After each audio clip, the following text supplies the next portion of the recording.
to you by Puffin.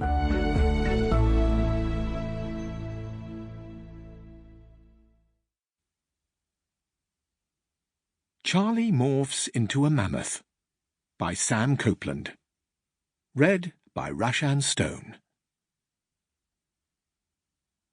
A few letters from our valued readers concerning the last book. Dear Puffin Books. What? Where were the T-Rexes? I spent the last of my pocket money on Charlie Turns into a T-Rex, and I feel completely cheated. Worst wishes. Josh, 9, Whitstable. Dear Puffin Books, I should have learned my lesson after the first book, when Charlie didn't change into a chicken. But I didn't. Instead, I bought Charlie Turns into a T-Rex, fully expecting him to turn into a Tyrannosaurus.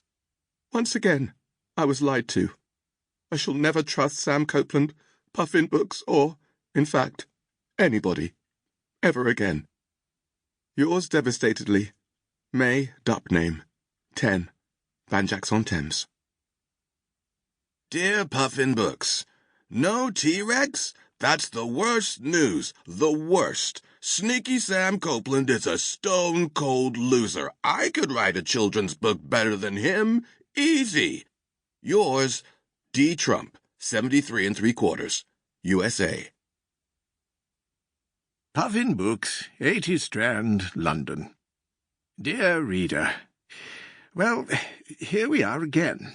After a string of letters from angry children from around the world complaining about the non-appearance of T-Rexes in Charlie Turns into a T-Rex, we have put in place measures to ensure that the author inserts, without fail, at least one mammoth into this book.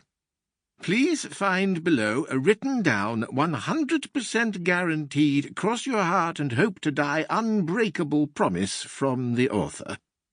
Yours faithfully, the Publisher. Dear Puffin Books and angry children around the world, I totally, 100% promise that Charlie will turn into a mammoth in this book. Your truthful author, Sam Copeland. Chapter 1.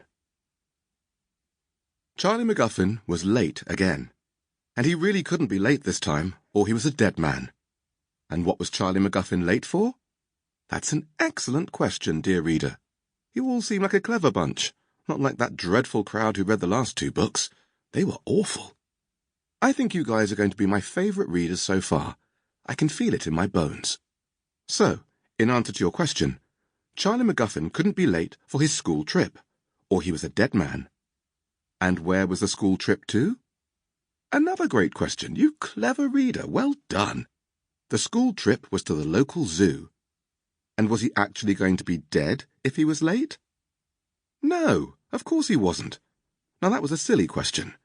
I meant he'd just been in quite a lot of trouble. You know, we got off to a good start, reader, but I'm beginning to have my doubts.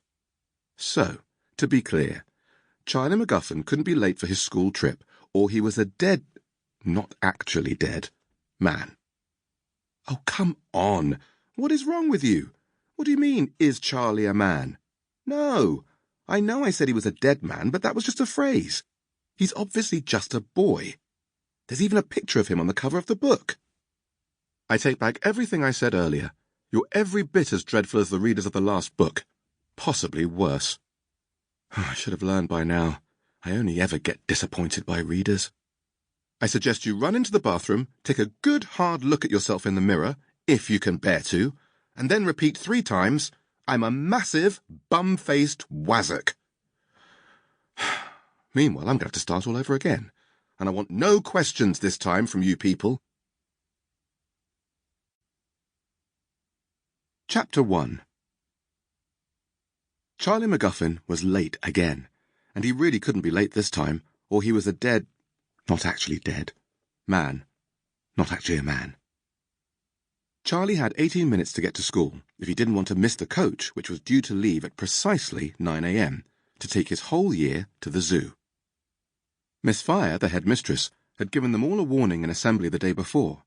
Anyone who missed the bus would spend the whole day scrubbing the teachers' toilets, with the caretaker, Mr. O'Dear. Charlie hoovered up his cornflakes. Sample complete. Ready to continue?